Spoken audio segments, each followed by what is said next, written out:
it's John Klotz, host of Money Talks Media. Welcome back to our bi-weekly segment dedicated to growing your money in and around the GTA. And we've got our good friend Laurie Zon here, CA, CPA, and we are talking U.S. tax talk. We've had a really informative discussion about buying properties in the United States. And during the break, we talked about some of the issues that are facing people who may end up working on contract in the United States and some of the tax ramifications. So thanks, Laurie. Thanks for being on our show. Thank you for having me. Let me ask you something. So I'm surrounded by project managers, IT consultants, management consultants who shoot down to the States for 3, 6, 9 month, 1 year contracts. What are some of the taxation issues they're facing in doing so? Well, in doing so, they're performing services in the United States. Mm-hmm. So right away, they basically have a tax obligation of filing something to the United States. Okay. Most people want to close their eyes. Okay. Okay? Like, if you can remember back to Y2K, there were a lot of independent contractors, and a lot of those independent contractors set up their own Canadian corporation, and they went down and they had the U.S. company pay their Canadian company, and they ignored the fact that they even worked down there. Ouch. So what is the ramification of ignoring that? I mean, it's an audit, right? Well, I think they got away with it. But Okay. the reality is now the IRS has gotten smarter in terms of how they track people and payments. Okay. So if you're a U.S. company and you are paying anybody outside of the country, you are required to get a U.S. federal ID for these people. Okay. Okay.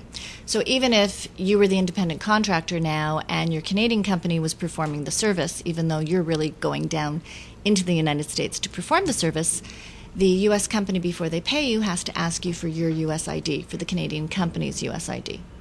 Okay. So that is now getting people a little bit more on board. Okay. Okay. Because the reality is, if you and I come to work and we get a T4 for an employee, Yep. we file a tax return. Right. So in the case where you've got a Canadian company sending an employee down to the United States, that Canadian company now really has an employee in the United States.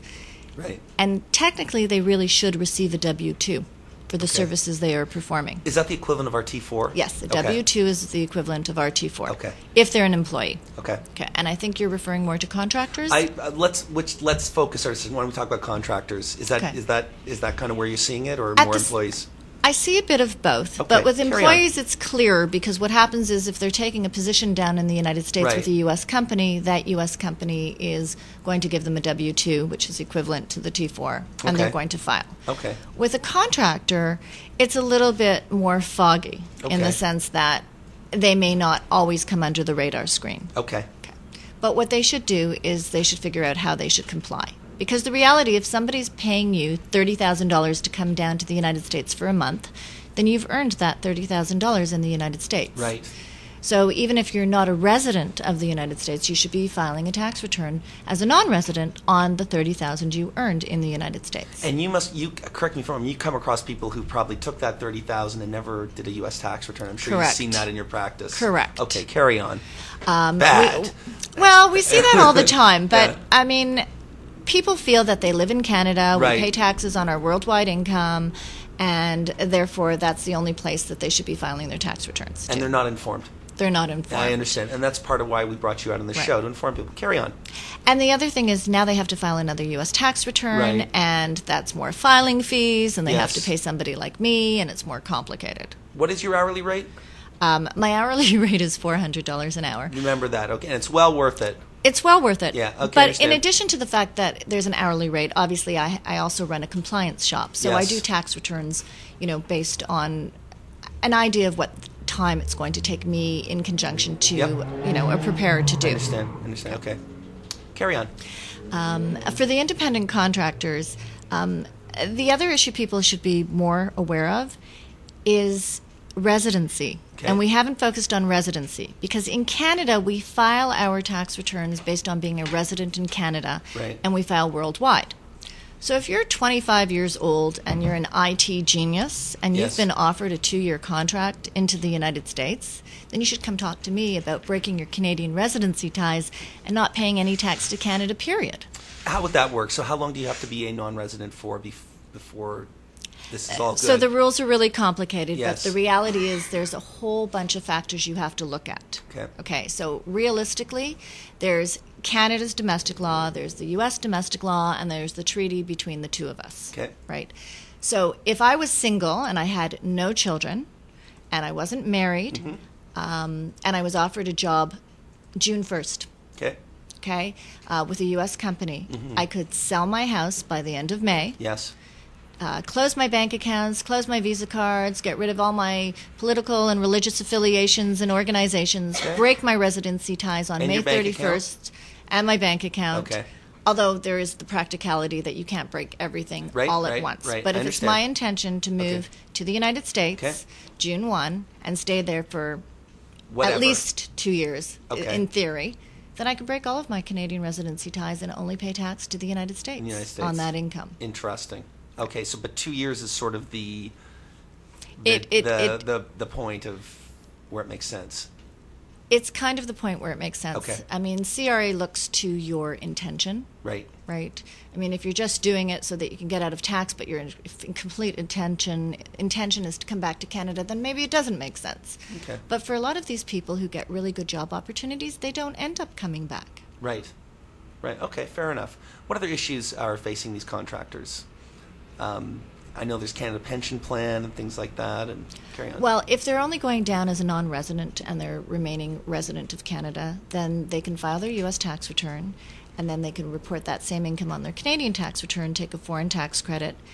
They can elect basically to pay their Canadian pension plan. I mean, they would have to anyways as a self-employed person on their Canadian T1. Right. And they wouldn't have to pay Social Security on their U.S.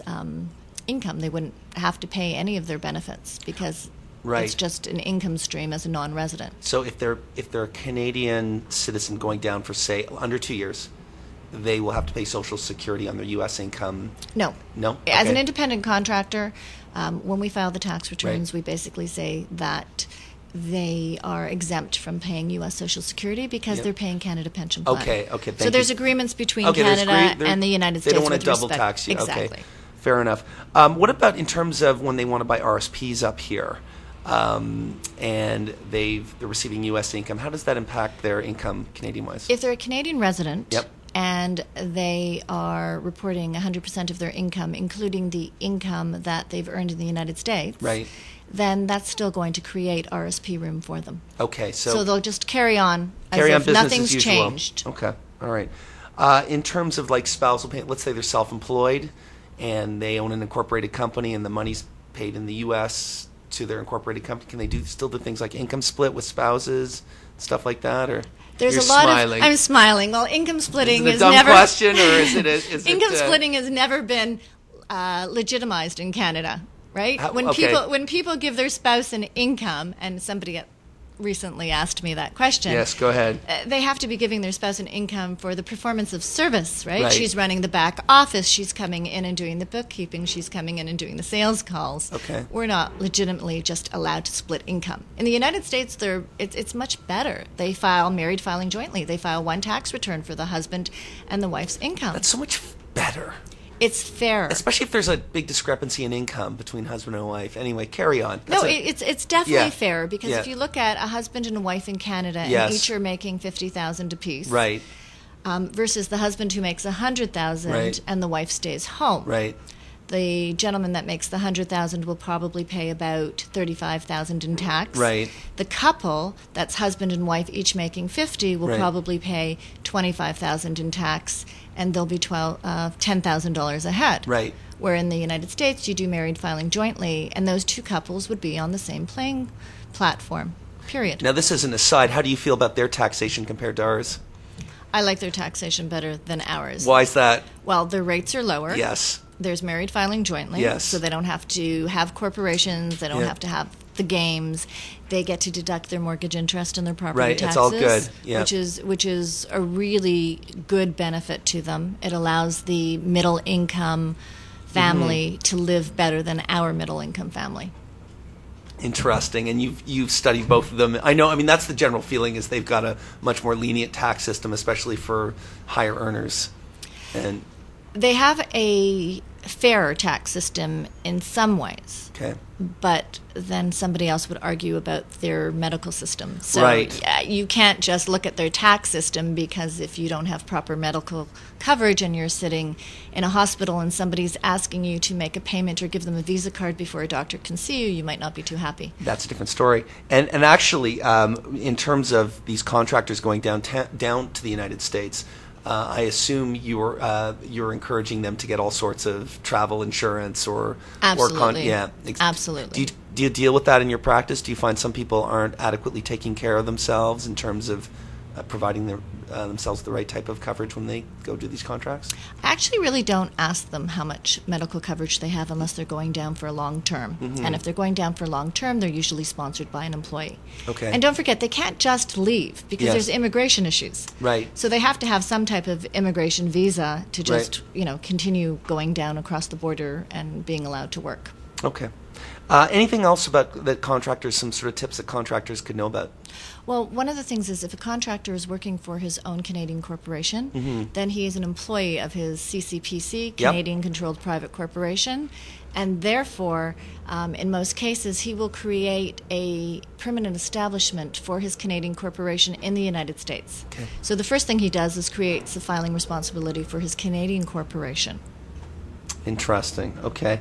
Any sort of last words on what a contractor needs to take care of when going to the United States? Or They should come and see me. They should actually seek some professional advice to look at what level of activity they're going to be doing in the United States and what they need, and does it make sense. Well, this is an excellent note to end our show, because we always allow our guests to promote themselves and tell where people can reach them. So go ahead, Laurie. Where can people reach you, and what's your email and website? I have a website. It's us-taxservices.com, and they can reach me through the website, or LZON or LZON, depending if you're American or Canadian, Sure. at us-taxservices.com. And we're located in Thornhill at 1137 Centre Street. Excellent. Any closing comments, Laurie? I think people really have to be aware of the fact that they can't just do things the same way. The world has changed. We got NAFTA, we got the internet, Yep. People are doing business all over the world. They still have to acknowledge that they're not just in Canada, and if they're doing business in the world and they're investing in the United States, they have to look at the U.S. laws and comply with the U.S. income tax laws. Wonderful. We've had Laurie Zon, chartered accountant, CPA, talking with us about U.S. taxes, both buying properties and talking about working in the United States. This is Money Talks Media. We'll see you in 2 weeks' time. Have a great day and make it a tax-efficient one.